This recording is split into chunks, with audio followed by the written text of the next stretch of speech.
school, some of you are in the building for something different, or whatever it is, not what you need to get done in the next week or two, but what is that thing you came here for? All right, what is that thing you came here for? If you came to Michigan State for, I came here in 2003, I came to get a master's degree, and then my plan was to get a master's degree, and for the most part, go back to Alabama, right? So I was torn between get my master's degree, go back, or get my master's degree, and like set up shop here and take my profession to the next level. All right, so those were my two options, right? Of course, I decided after I got my master's to stay here, right? I don't know why specifically, but I felt as if me staying here could elevate my career. So why are you here? What's the purpose? Why are you here? Right? And if not here in terms of school, maybe in Michigan or wherever you're from, like what do you need to get accomplished? What do you want to get accomplished? What's that big picture? All right, for most of you know now, that goal is the Nobel Prize. That's my next goal, all right, the Nobel Prize. All right, so my students are going to help you out today. All right, I got two things specifically I want to talk about. We might get to three. So I just need a volunteer to, look, come on, some little cool. So give me some more energy, come on. Look at your goal, give me some energy, look at your goal. All right, come on, let's go.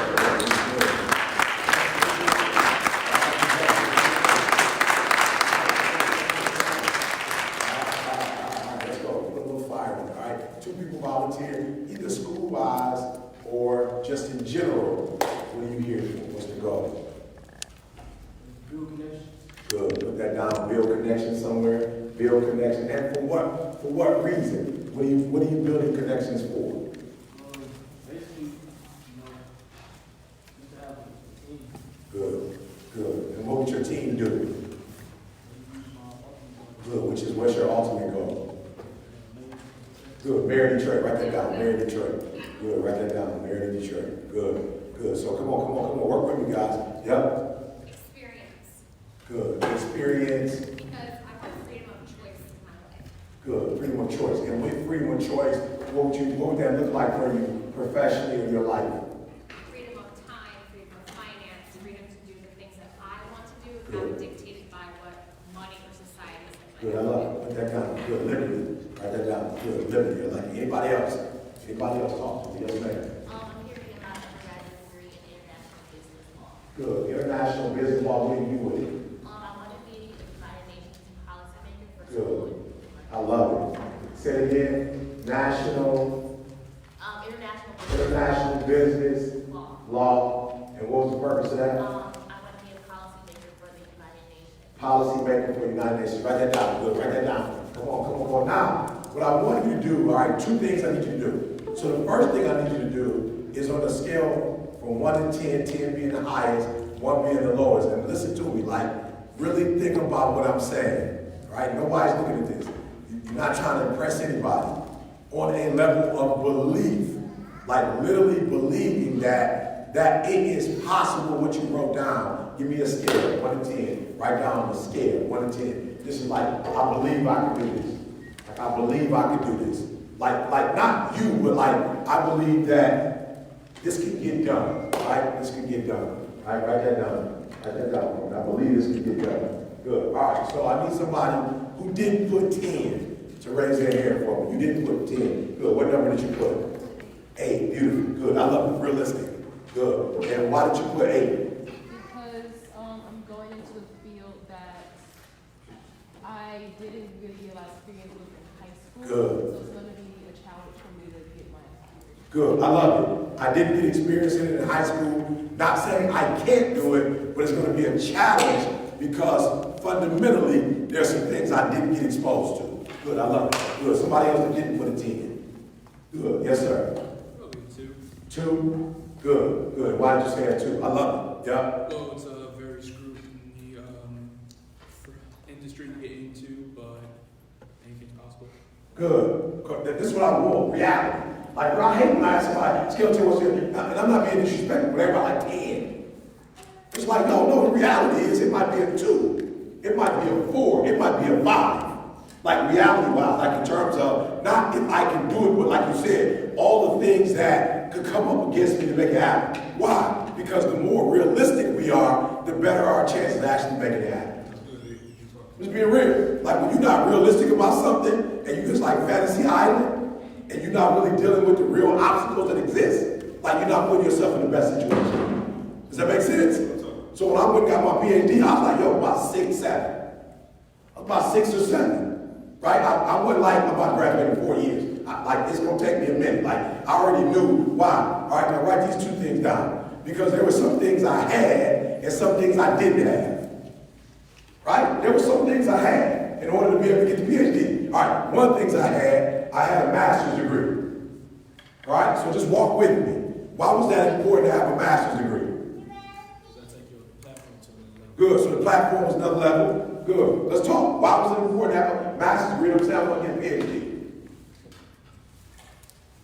Set you apart from your competition. Good, set me apart from my competition. All right, what else? Like in terms of my goals, I got the master's degree. I'm trying to get the PhD though. How is the master's degree helpful? Because you got to first get a master's.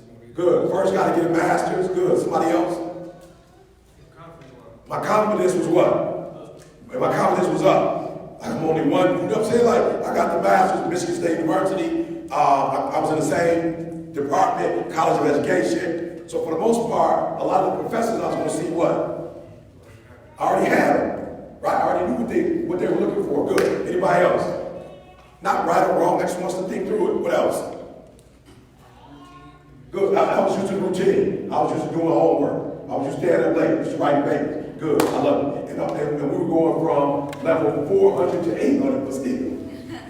You feel me? And fundamentally, it was a lot of similarities. Good. Anything else? All right, good. So what I want you to think about as you're going into whatever you're going into, like, yo, what do I have? What do I have already? Like, what do I have already? So for those of you who told Mayor Detroit, what do you have already? To be mayor, what do you already have? Good, I love it. So number one, where you from? Don't forget that. You like write that down. You know what I'm saying? Like you want to be the mayor of Detroit and you from Detroit, right? So that's you have something. Good. What else do you have?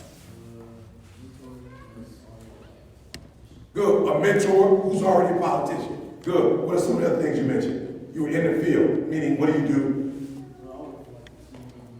Good. Work with a student government here. Does that make sense? Like it's folks like I want to be the mayor, and you play intramural basketball. I'm not trying to be funny, no wrong with intramural basketball, but that's not about to do what? That's not about to help you be mayor in Detroit. You feel me? So what I'm asking you is because I want you to look at what you're doing, and I want you to ask yourself, how are you setting yourself up for that? Right? What are you doing to set yourself up? Now, here's the cool thing. I went to Michigan State, I got a master's degree, I'm trying to get a PhD, and the university will pay for you to get a PhD. I already have some stuff working for me. Like you mean to tell me if I pass the class, you'll get my money back? So you tell me pretty much that it's free. Does that make sense? Right, good. What else do we have? What do you have? Well, I want to be a dermatologist, so I already have experience within the classes of like taking anatomy, biology. Good. I have a mentor that I could talk to that I know. My mother knows a girl who went through pre-med and the medical school, so Beautiful. I have connections with her. Beautiful. I had a young lady come to me the other day, and she wanted to be a nurse.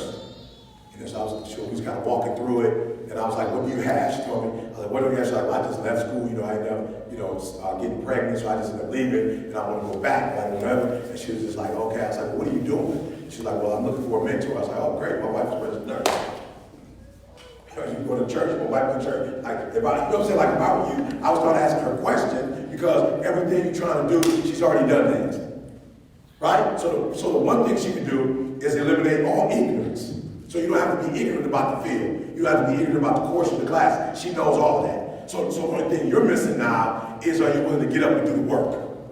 Right? Some people are ignorant even of the information. Then she told me she's at Michigan State. I was like, oh, we're going to have to do some homework then. I'm going to have to help you, because at Michigan State, you pretty much, if I'm not mistaken, you need about a 3-point, I don't know, somebody help me out. Last time I was here, you need like a 3.7, 3.6, 3.7 to get in the College of Nursing. It's still the same bird, so I mean, pretty much you all A's, like 1B, right? So we gotta make sure in terms of your grades, or you might have to go somewhere else and try to, you understand what I'm saying? But I can be realistic. Once I see your grades, I can be realistic and say, oh, you got 2C, you probably ain't gonna make it in Michigan State. You might have to go to another school. You can still be a nurse, but you might have to go another route. Does that make sense? All right, good. Let's talk about, the second thing is, what don't you have? Like, and this is critical. What don't you have? Because all these things are gonna stop you from getting to that next level. So let's talk about it real quick. Somebody's got a goal and a dream. What don't you have in terms of getting to that next level? What don't you currently have? And you should know this list. Like, go home and write both of these lists down. Because what you don't have, you start doing your homework so you can what? So you're gonna get that. Right? Good. What don't you have? Consistent work ethic. Good. Consistent work ethic. Good. I love it. Write that down. That's good. That's good. Is that something that can be obtained? Yes. Absolutely. Good. Yes, sir. Experience. Good. Is that something that can be obtained? Absolutely. Good. Somebody else. What don't you have? Time. Yeah. Good. That's a big. Good. What don't you have? Connection. Say it again. Connections. Good. I love it. Good. And so when you don't have connections, let's just talk it through. Where do you start when you don't have connections? Say it again. Self. Good. Explain that one to us. It's almost like you just working your way out, so you use what you do have. Good. You have a phone number to somebody, you have an email to somebody, you stand in front of somebody. Good. Use what you do have. Good, I like it. So here's what you have. He said, go through your phone. Who do you already have in your phone? Because the rule is, there's how many degrees of separation? How many? 6 degrees of separation. So you start with what? The first degree. Like whatever that degree is for you, you start with that degree. So let's just be clear. All right. So let's say somebody you don't know that you want to know. Just make up something so we can help you out. Just make up something. Give me a name to somebody. Obama. Good. Obama. Right? So I don't know Obama, but I do know Obama. What do I know about Obama? He's from Chicago. Good. So I got it. He's from Chicago. Anybody else in the room from Chicago, raise your hand. Anybody from Chicago? One. Good. We got one person. Nobody else from Chicago? Good. We got one person in this room from Chicago. We go up to her and say, do you know Obama? Good. Do you know somebody that might know Obama in Chicago? Yes. Good. Can you give me that person's contact information? Yes. How many, if there were, so I just got to you, that's the 6th one. Right, we got 5 more. How close do you think this person is to Obama in degrees? 1 degree. So you got somebody in the room that knows somebody that's 1 degree of separation. You understand how easy that was? But watch, write this down. But you cannot accomplish what you have not focused on. If you're not focusing on it, it can't happen. But once you begin to focus on that thing, now you put yourself in a position where we're just playing. We're not even serious. We're just playing. We said Obama.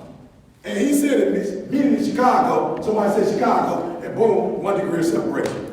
Does that make sense? Make sure you write that down. You cannot attract what you don't focus on. You cannot fix what you don't admit needs to be fixed. All right, so watch this. I'm going to ask this question real quick. All right, watch this. Y'all ready? How often have you thought about the fact that you're not consistent as it relates to your work ethic? I think about it often. Good. Good. And how do you think about it? I think about when I'm doing stuff that doesn't relate to my role when I'm doing that. Good.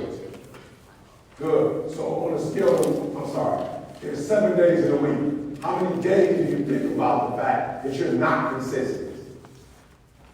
Good. 7 days. And when you think about it for the 7 days, is it a passive or an aggressive thought? Good. So there we go. We're about to fix some stuff right now. So what do I mean when I say it's passive? What do I mean when I say it's, you passively thinking about it? You think about it, but you do nothing about it. That's passive. You think about it, you recognize it, but you don't do nothing about it. What can we do to fix that immediately? What can we do to fix that right now? Good. Make a schedule. Good. What else? Have you ever made a schedule? Got a schedule? Full-blown schedule? Not full-blown. So we got a schedule, but it's what kind of schedule? It's a passive schedule. Come on, y'all, I'm teaching. I'm teaching. When anything that's passive in your life is not going to happen. Anything that's aggressive is what? It's going to happen. Do I passively come here on Mondays? Is this passive? As a matter of fact, if I'm coming, what do? I post a video. What time do I post a video? About noon. That's not what? That's not passive. That's what? That's aggressive. That's not passive. Today, I got into bed about 5 o'clock to try to take a nap. That didn't work, but I did. I got up and took a shower at 5:35. I had my outfit in my mind. The only thing I forgot is that I didn't have a car. No, I forgot I have a vehicle. Daughter got the truck, because her car messed up. The Mercedes in the shop, because I hit a pothole. So I didn't have a car. But because it's aggressive and not passive, what time did I call y'all to tell y'all I need a ride? 5:50, not at what time? Not at 7. Are you hearing what I'm saying? So I want you to write down what things in your life are passive and what things are aggressive. So good. So we got a schedule. So now we're going to get a aggressive schedule. Good. All right, what else can we do?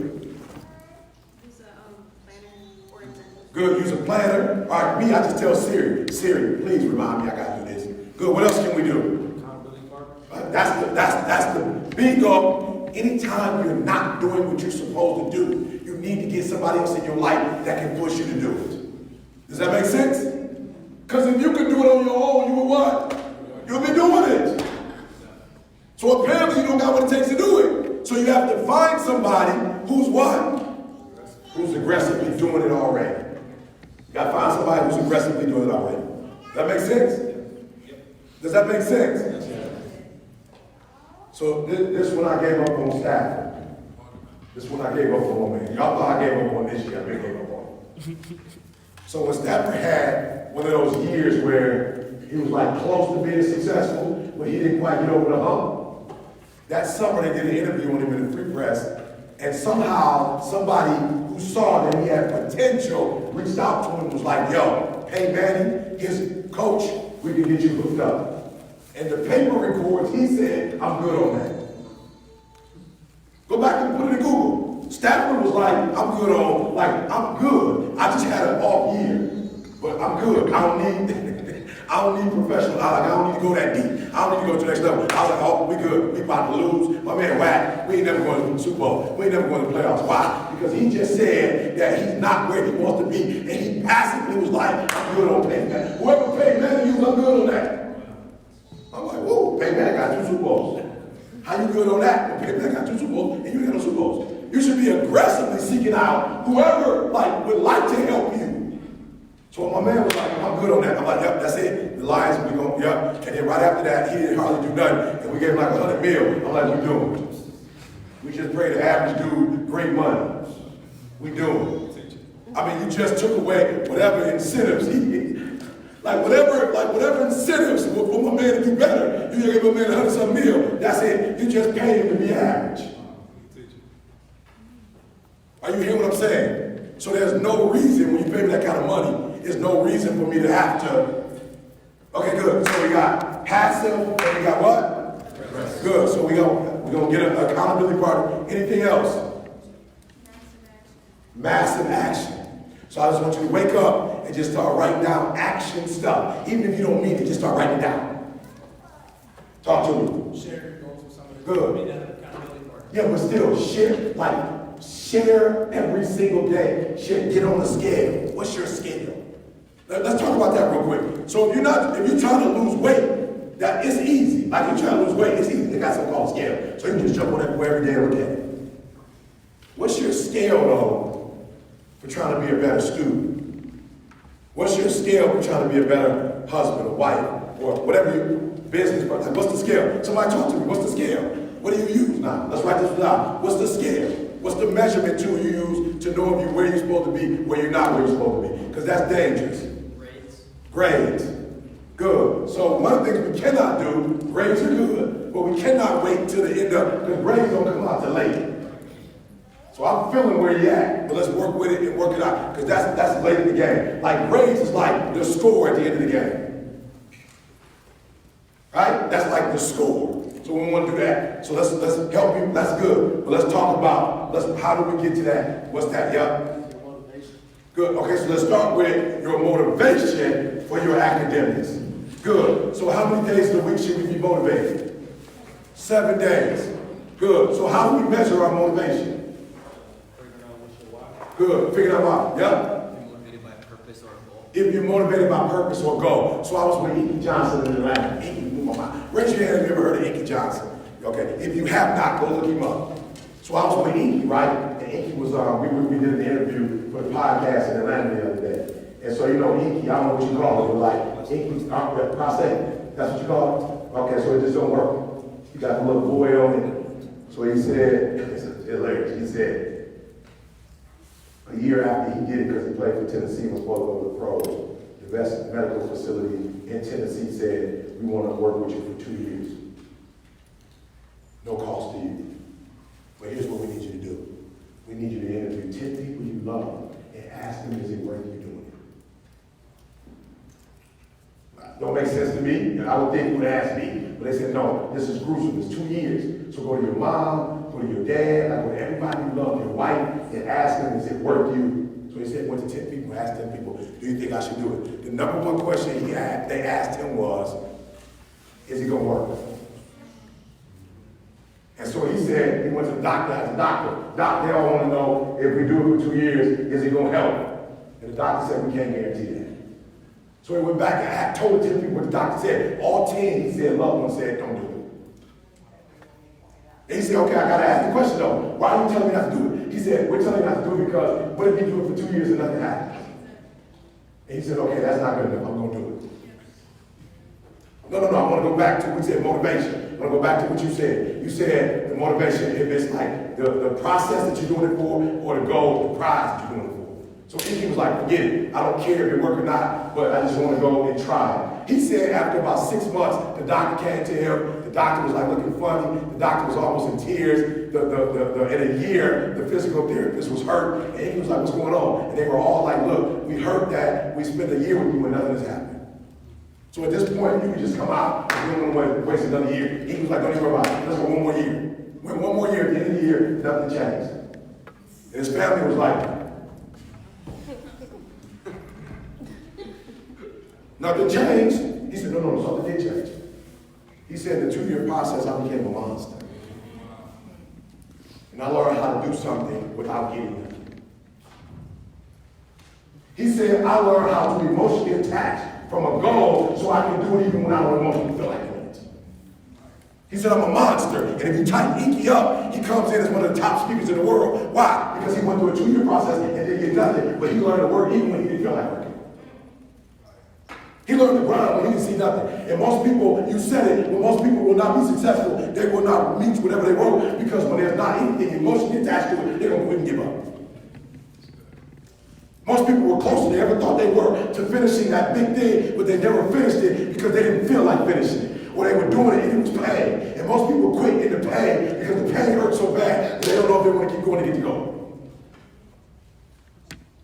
Not Inky, one of the best in the world. Why? Because Inky had learned that that the process is more important than the actual prize. And so some people will never reach this. Why? Because you're going to wake up most days and not feel like it.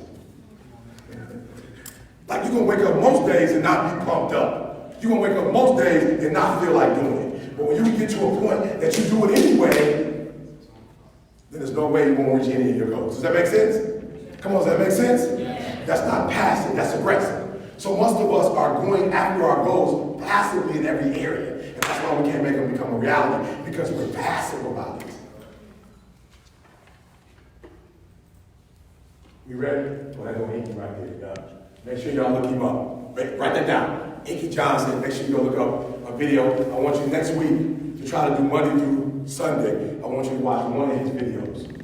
All right? Go watch one of his videos and make sure you get the story on how this boy was supposed to be in the NFL, and he didn't make it to the NFL, and he still made it to the NFL. He's still, what I mean by that, he's still a multimillionaire. He still has multiple streams of income because he used that fight, that will, that dog in everything he does. And so he's just as successful in listen to me, he was going to be top, like 16th in the draft. He was projected to be 16th. Now he's 16th in life. Does that make sense? He's 16th in life because he learned football, and now that 16th in football takes him to everything in life. So I want you to write it down, look at it again. Look at the thing you wrote down. All right, so I want to give you one more principle, then we're going to open up for question and answer. One more principle, we're going to open up for question and answer. Matter of fact, let's just go back. Let's go back. I want to make sure you got this stuff. All right, and I want you to make sure you circle the thing that was most important to you. The very first thing I said to you, I asked you was what? Good, what are you here for? Right? Because there's a difference between a man and a woman who's living for something versus a man and a woman who's not living for something. All right? So I want you to study. Now, I wish I had the research up here, but there's research that proves that people who have a sense of purpose outlive people who don't have a sense of purpose. All right? I've shared this with you before, but if you had a brand new car and you sit that car in the garage for a year, do you know that car is not going to be as effective and as efficient as a car you put on the road? Because a car wasn't designed to do what? Sit. It erodes when it sits. You missed what I said. You think by using it, you damage it. No, you're really damaging it by not using it. You let gas just sit in the car for a year, you know what happens? You let oil just sit in the car, you know what happens? But that same oil that's in the car, that's moving and running, it's a different oil. That gas is being used, it's a different gas. And most of you are not where you want to be, not because you have the ability to be there, but you're not doing nothing. And every time you sit and waste and do nothing, you are eroding your success. You are eroding your abilities. You are eroding your gifts. But when you use them, I didn't start doing voiceover work. I didn't start doing videos. I started with a GED program. And in the GED program, I would give kids work. But before I gave them their work, I would do what? I would motivate them. I went too far. Before I started motivating kids, I started reading personal development books.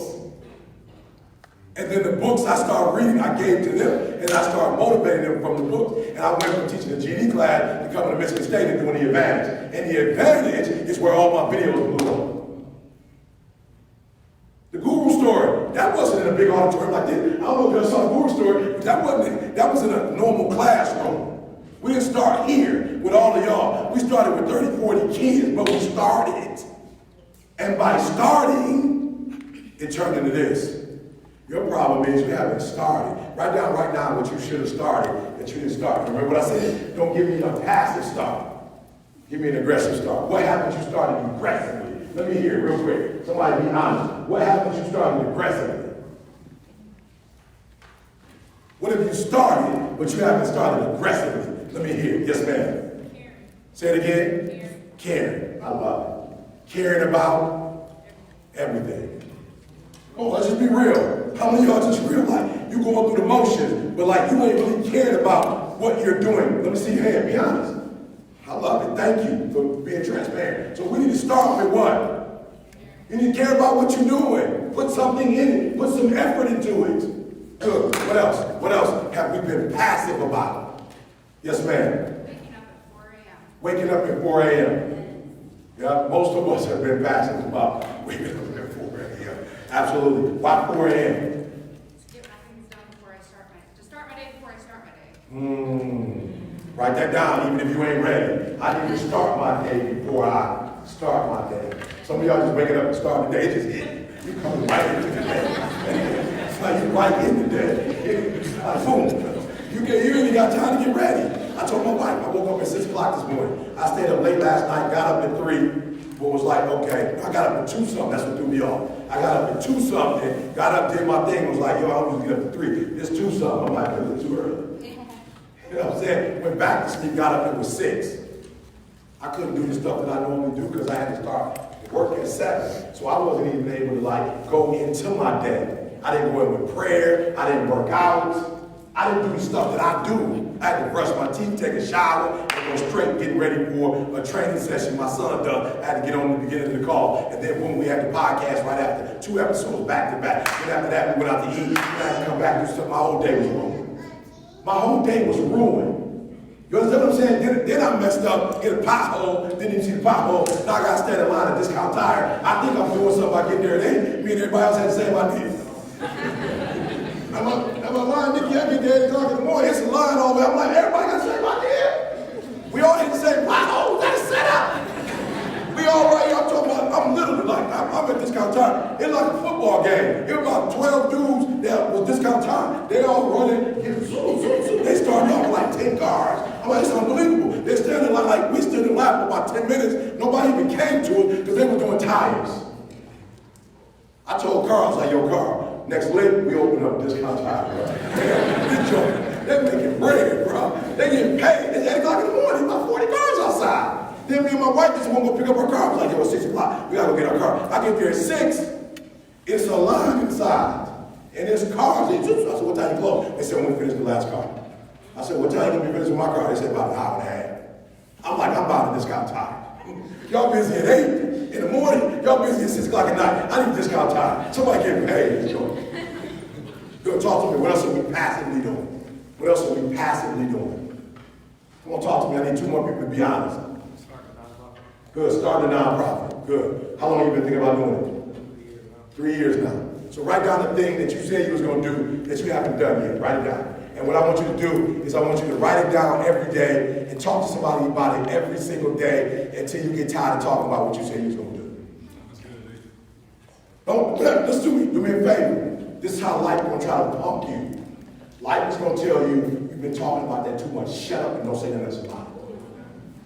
My first book, which is still selling on the shelf, The Secret to Success is still selling. Matter of fact, somebody said the other day, this is crazy. There's a young lady who volunteered for us. I'm not lying. I thought she was lying. I don't know if you remember this, Valerie. I thought she was lying. She said if you go online and try to buy that book, it's $69. I said, what? I'm about to start selling the few we got. $69. She said that there are people who are selling that book for $69 because you can't go to a bookstore and grab it. That was the first book I ever wrote. That's how many years it took me from start to completion to do that book. 10 years. Took me 10 years, but you know what I never stopped doing? I never stopped telling people I was going to write a book. And my homies would be like, yo, E, you said you're going to finish that book 5 years ago. You said you're going to finish 6 years ago. You said you're going to finish 7 years ago. You said you're going to finish 8 years ago. You know what that did? When they kept saying that, guess how I felt when they kept saying that? Got on my nerves. I said, one of these days I'm going to shut your mouth. One of these days I'm going to shut. So do me a favor, don't go. You embarrassed about it. You don't want nobody, don't do that. Keep saying you're going to do it so people go, oh, you got it. Because one day it's going to be come on, one day it's going to be good. One day it's going to be that's the best-selling book. Matter of fact, that joke is like, we lost to Dolly Parton's the #1 book in audiobook. Audiobook's still going. Guess what? We still get money every month. We still get a check every month off the audiobook. People love. I be having kids all the time like to read. Okay, listen to the audiobook. They're like, the audiobook. It was like a movie. We got the creaking on the floor. I'm walking up the stairs. You can hear the creak, the lion, you can hear when I was homeless, the leaves. I'm telling you, like, that sucker's so sweet, you can hear me wink. They got that sucker so I go, wow, you can hear that joke. One of the best books, and we still getting a check from it. But guess what? It took me 10 years. If I would have stopped at 8, we would never got a check from it. If I would have stopped at 9, I would never got a check from it. So don't let nobody fool you. Whatever it is you say you're going to do, just keep saying it out loud. Because one of these days we're going to talk, you're going to be like, yo, E, can you come speak for the nonprofit? I'll be, you finished it? For free. Just get a couple books, you know what I'm saying? Buy a couple books. Give out to the kids. Now you hear what I'm saying? So do me a huge favor. Don't stop saying it. How long did it take me to get my first degree? 12 years. How long did it take? 12 years. How long did it take? What is the year that most people, if they don't get their degree, they stop? What year is the year? Because it's not 4. What's the year that you're working on it and you don't get it? When do most people stop? At what year? Year 6. That's where most people quit. I went 6 years after most people quit. Most people quit at 6, I went to 7. It's like, yeah, I'm gonna finish this joke. 8, yeah, we're gonna get it finished. 9, yeah, I'm almost there. I'm almost going back to get it finished. The 10th year, I was like, let's go. And then boom, the 12th year I finished. And guess what the beautiful thing is? It does not have on my degree how long it took. You only know because I share it with you. My degree has, you have all the rights and privileges that the person who got magna cum laude, we got the same privileges and rights. Now I need you to hear me because some of you be tripping, you be quitting because you ain't as sweet as somebody else, or you don't got to go on like them. The person that got magna summa cum laude, whatever summa cum laude, whatever the laudes are. I didn't get none of the laudes, but guess what? I just got a call from one of the I don't know what you call them, but like, it's not the president, but like the VP was asked, can you come this year, alumni? We want you to speak. Took me 12 years to finish, but they want me to present. Can you imagine that? It took 12 years for me to finish, and then I finished like a 267. And like, we want you to come back and rap. Matter of fact, we've been using your picture on the Eric went here. You know what I'm saying? I'm like, you got to be 12. Did you got me to 12? He's like, I won't upset you 12. But we do got your picture up there, though. Can you imagine that? I think my daughter, one of them told me, it was like, Dad, did you know that you're one of the like celebrity alums? They got you on the, like, when you go on the page, they got you up there. Can you imagine that? Can you imagine that I barely got into that university?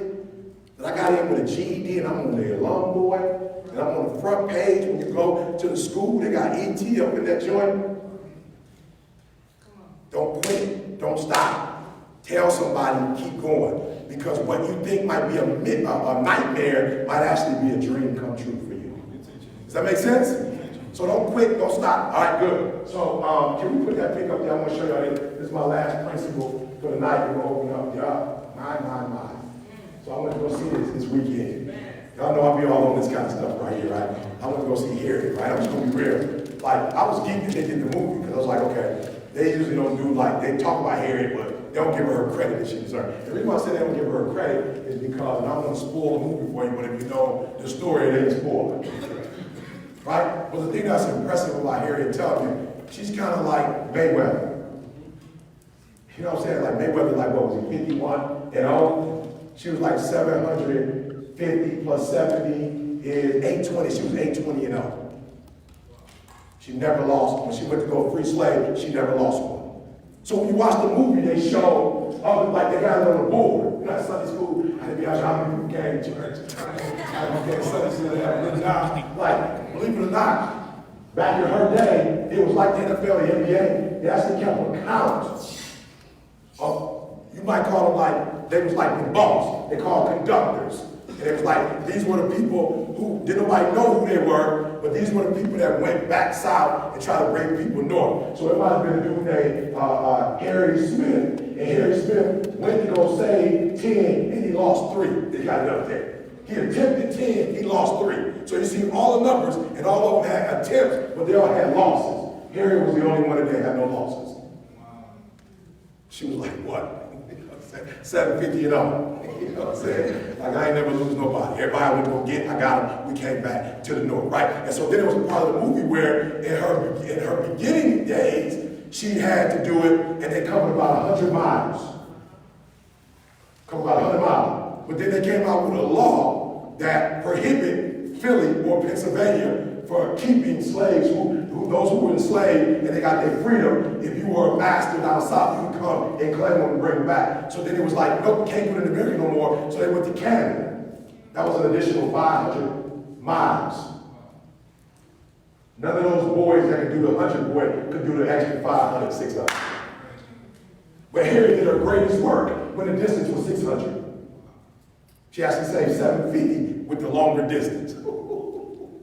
Listen to me very carefully. I'm about to help you out though, because we're not talking about Harriet and Harriet goals, we're talking about your goals. And what was crazy was she was the only female that was able to do it, and she was short and small.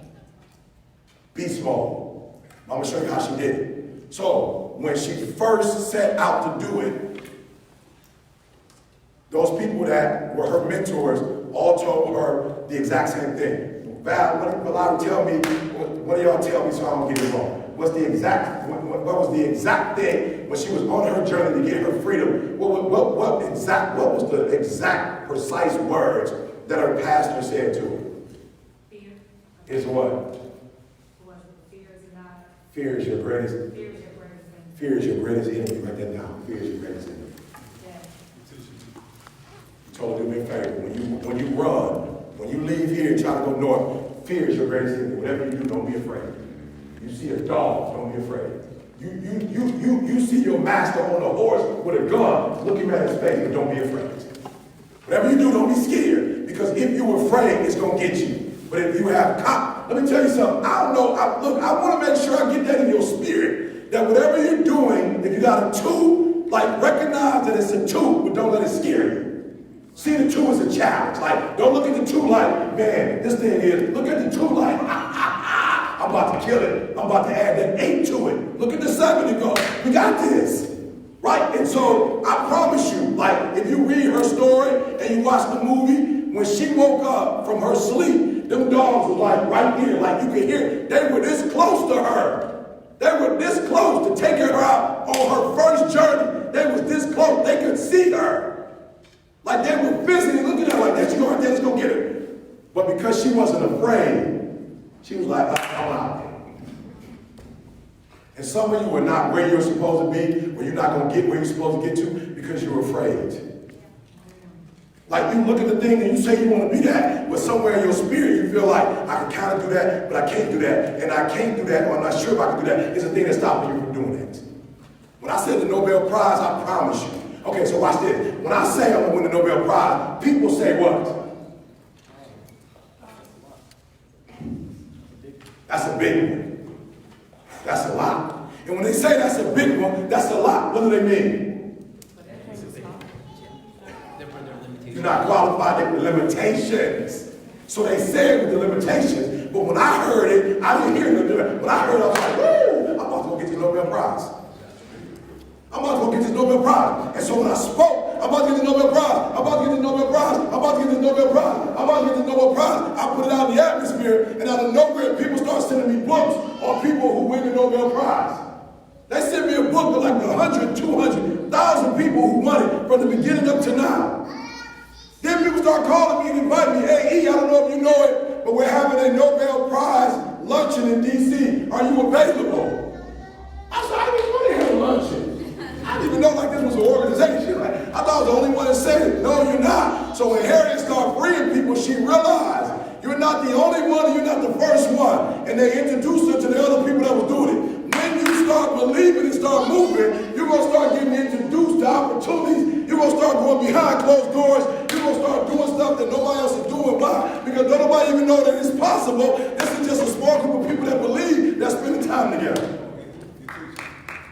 Are you hearing what I'm telling you? When I said I wanted to be a billionaire, out of nowhere, I started looking up at billionaires. I started running into billionaires when I started saying it. I started hooking up with dudes that own NFL teams, not the dudes that play. I started looking up with dudes that own the NBA team, not the dudes that play. Because I didn't just say it, I believed it. I need you to do me a favor, get rid of all fear. All fear, all doubt. Any music, any TV programs, any person. Listen to me. Here's what I love. I love when Harriet came to Philadelphia. The first thing they said was, do me a huge favor, give me a different name. I don't even want you to insult. I don't even want you saying that name that was attached to being enslaved. Because when you say that name is going to remind you. I want you to give yourself a new name. What? No. Just give yourself a new name. Say something else. And listen to me. When you give yourself a new name, they're going to start giving you a new name. They call her Moses. They gave her a new name. Are you hearing what I'm saying? They gave her a new name. I need you to get rid of all fear. I need you to believe. All right, 3 people. What would you do if you weren't afraid? If you really believed that you could do what you said you could do, what would you do differently? Talk to me quickly. What would you do differently? If you believe that whatever you wrote down could happen. First of all, you would do it. Don't say that. You would do it. It wouldn't be on a piece of paper. You would actually do it. But what would you do that you're doing, that you're not doing right now if you believed? Go to nursing school. Say it again. Go to nursing school. You will go to nursing school. Good. Where would you go? What school would you go to? LCC, because I could get it. Maybe. Like, that's the thing. That's what you think about. We're going to start all over again. I love it. We're going to start all over again. That whole conversation we had what mixed with it? Little fear and doubt in it. And I told us to do what? Good. So we're just going to go. Listen to me very closely. If they're going to shut the door on us, they're going to shut the door on us. We're not going to shut the door on ourselves no more. We're not going to pre-shut the doors. You feel like we're going to stop pre-shutting doors. We're going to stop going, hey, don't even need to go to that door. Because I already know what they're going to do with that door. They're going to shut me down. We're gonna stop pre-shutting doors. And if the doors get shut, they're going to have to shut it. So we're going to go where we want to go, where we like to go. What school would you like to graduate from? Where would you like to be an alumni from as a nurse? Michigan State. So we're going to start with Michigan State. And we're going to talk to everybody we talk to graduate from Michigan State, right? So here's what we're going to do too. All right, so let's put a date next to that dream you got. Put a date. That's one of the hard things right there. Put a date on it. Right? When are you going to march? Put a where? Put a place. You're going to march from Michigan State University. The brands. I was listening to my daughter talk to our media consultant last night. And my daughter is like, when she graduates, she got a production she's going to be doing. She got a production. So they was like, what's the production? Like, give it a name. She already had a name for it. She said, my father graduated from Michigan State. My brother graduated from Michigan State. I'm graduating. We're going to call it production legacy. I said, wow, I get to get it. Oh, I get to get in that joke. You know what I'm saying? Oh, I get like a 30-second cameo in that boy. And they was talking and they was going through what it's going to look like. I'm like, ooh, I love it. I love it. Like she put, the problem is you looking at the fear side of it and not the faith side of it. Start looking at the faith side of it. Start looking at what it would look like if you actually did what you said you wanted to do. Stop looking at what can't happen and start looking at what can happen. I'm so excited, like, yo, this is going to be a fabulous day. You know what I'm saying? Like, I can't wait. When she started talking about it, I was like, you graduate in December? She's like, no, man. I'm like, oh, okay, I was hoping it would be in December, like around Christmas. Like, I just want to start the new year with that video. What would it look like, guys? Good, what else? Somebody else. What would you do if you didn't put limits on yourself? Get into law school. Good. What law school? Georgetown. In D.C. I love it. I can see you there. I can see. Have you been to the campus yet? Do me a favor. Go to the campus. Go to campus. With our School Days Foundation, can we help sponsor his trip? Can we get him a plane ticket and a hotel? I know a lot of people in the D.C. area. A lot of people in the school year.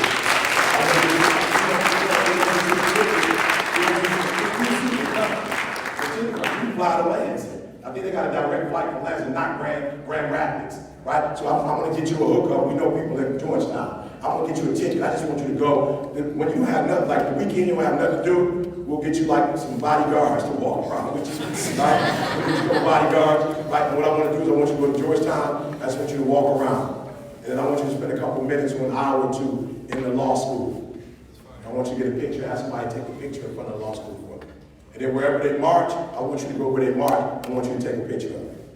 And I want you to look at that every day, and I want you to know that it's going to happen. I don't know when, because I'm not the creator, but I want you to say, I don't care what else happens, what else I have to do, this is the end goal.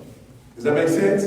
This is the end goal. All right? So you get with Valerie afterwards. We're going to call our contacts in DC. We're going to make that happen for you. Is that all right? I want video. I want pics, though. All right? Good. I love it. All right. Anybody else? Anybody else talk to me? Yes, ma'am.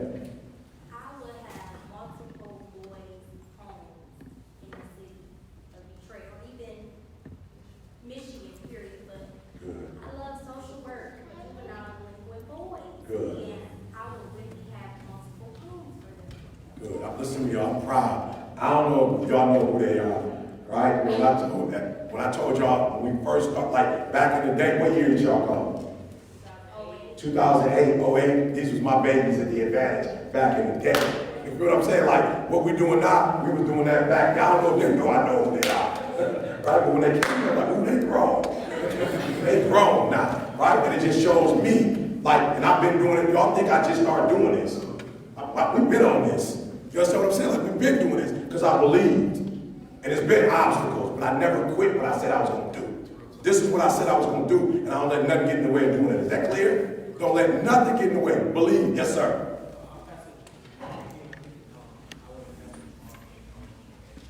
Wow. Wow. Say that again. And this year you did what? Were you there? Were you there a couple weeks ago?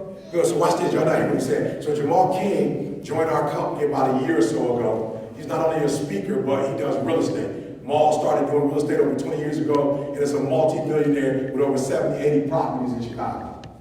And so what he's done is connected with our organization and given at least 300 to 400 people in our community an opportunity to make money doing real estate.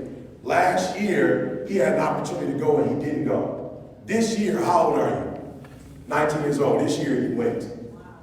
He went to Chicago. And he actually was a part of that program. Did you enjoy the program? Say it again. Good. Did you join the program? He actually brought me down for free. He actually charged about $3,000 a seat. You know, he allowed me to come in for free for 2 days and taught me everything. Good. So he got all the information for what? Free. For how much? $3,000 because he just did what? He believed. How did you get to Chicago? Who gave you the gas money? Drive determination. No limitation, let me tell you. Jamal started when he was 22 years old. Multi-millionaire on his way to becoming we working together to try to be billionaires in the next 10 years. I'm sorry, they said 5. And you got the same opportunity Jamal has because you just made the decision to go down there. Most 19-year-olds wouldn't have followed through. Write that down. Follow through on your dreams. Follow through. Follow through, y'all. All right, so let me tell you what follow through looks like. In the NFL, they actually got something called the Megatron rule. Because a couple years ago, he was in the end zone, caught the ball, handed down before he came out. Right, so they came up with a rule like, you gotta hold it for so many seconds. So we know you got, do me a favor, y'all. Don't just have a uniform on, just don't have a look, don't just be out there catching. Hold on to the whole thing, execute. Because if you can't hold on and bring it down, you don't get 7 points for it. And some of you, what you're doing most of it, but you're not doing the most important part. That's executing, that's following, that's getting it done. You don't get to this level talking. You don't get to this level almost. You don't get to this level doing 70%. You get to this level when you execute. All I's are dotted, all T's are crossed. Is that clear? People respect you when you finish, not when you talk. Some of y'all, you talk too much. Stop talking. You don't have to tell me what you're going to do. Just what? Just do it. You think I'm going to have respect for you because you're talking about it, or you think I'm going to have respect because you do it? So when you went to Chicago, Jamal sent me a picture of you in Chicago. And so now you're cemented in Jamal's heart forever because you made that move. So you just became a millionaire because you put yourself in the circle of millionaires. Does that make sense? And he got way more respect for you because you're 19 years old. So whatever you ask for, whatever you want, because you got in the car and drove, he has respect for you and he'll open up all of his wisdom and his resources to help you to get that done. Is that clear? Come on, give him a hand, y'all.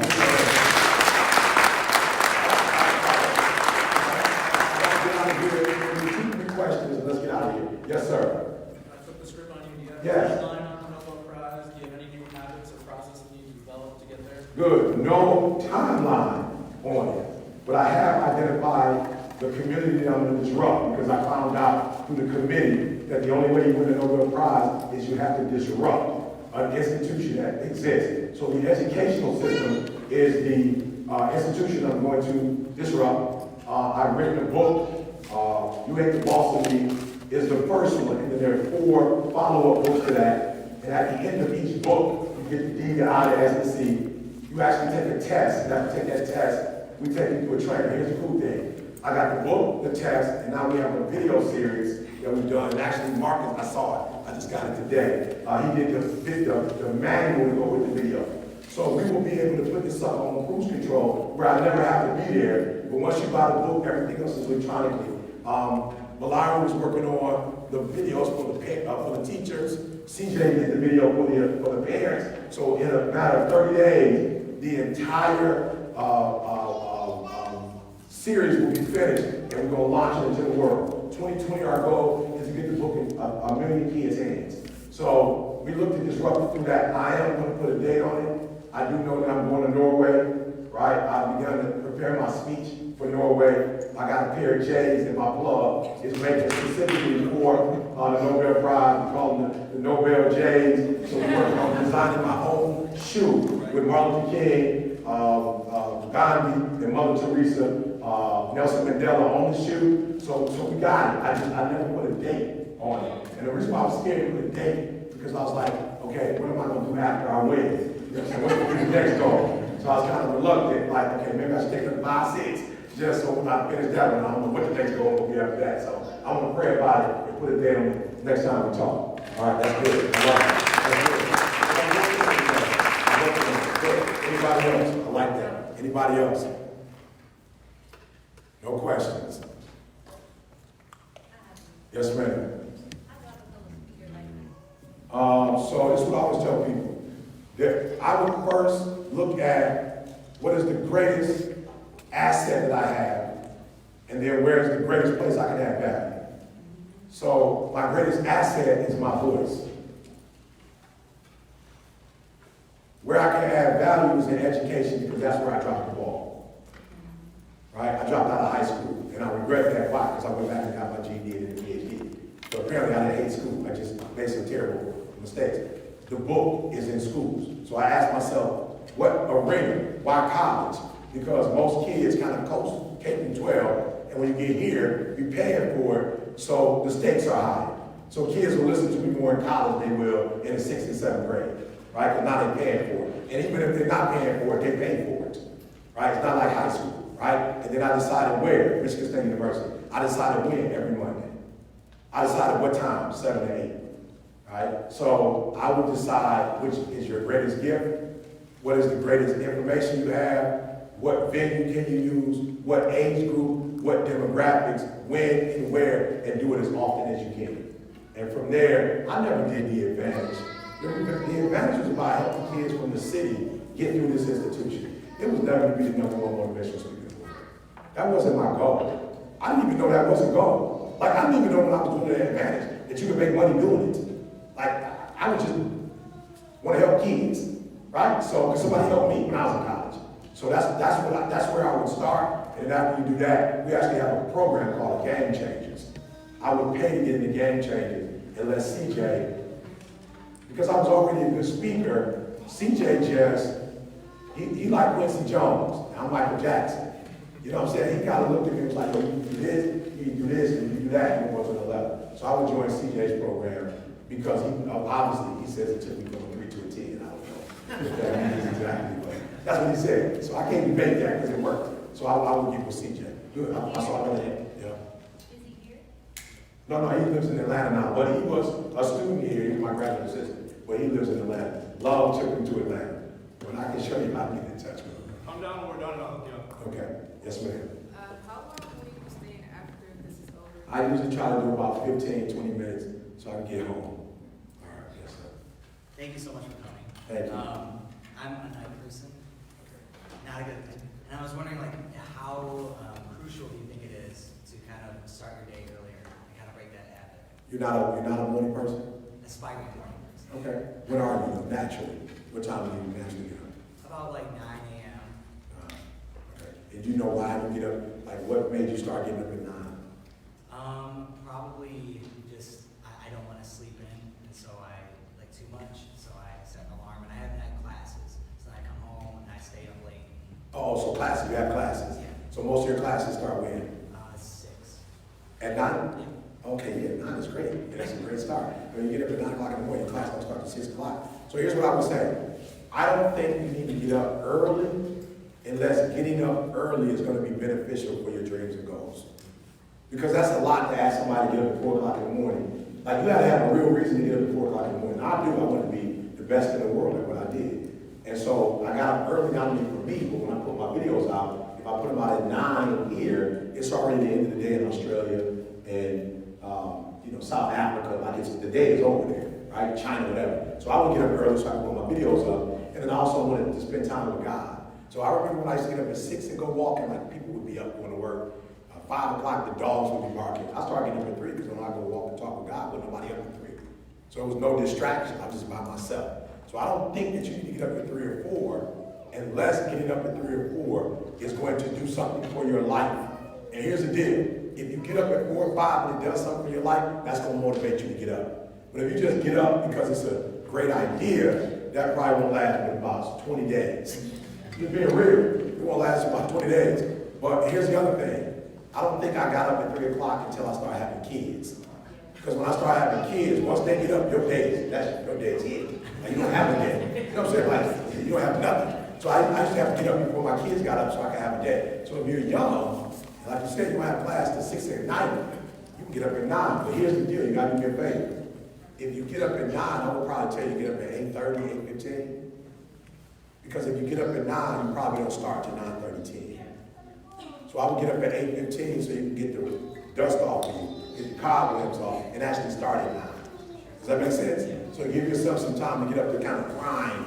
But sometimes I find myself, like the day I got up, because I got up a little late, I was like, I don't got time to pray. But I looked up, I had been scrolling through social media for 10 minutes. And I was like, yo, you weren't even doing nothing. You could have prayed for 10 minutes. But I was like, man, if I can't pray for an hour, I can't pray. I can. Pray for 10 minutes. I'm sure a 10-minute prayer would have been better than 10 minutes going through Instagram. You know what I'm saying? But somewhere in my mind, I told myself, I can't pray unless it's an hour. But that's not the truth. If you could go through Instagram for 10 minutes, then you could have prayed for those 10 minutes. So just get up early enough to kind of shake off the dust so that 9 o'clock, you're ready to hit the ground running. Does that make sense? Good. One last one. I see you. My passionate vision behind extreme execution was what I just said, that Megatron, and I know he was frustrated, that's why he left the church. He retired earlier. But if Megatron would have caught some of those balls, we might have been in a different position. You know what I'm saying? So I learned execution is not enough. You have to execute on an extreme level to be in the 1%. Like not only do you have to execute, but you got to execute all of it. And so I was like, yo, I can't teach people execution no more. Now I got to teach them extreme execution. Because when you get to that level, you separate yourself from most of the people in the world. And it doesn't mean you have to execute in a particular area, but if you Michael Jordan with extreme execution, if you Kobe Bryant, that's extreme execution.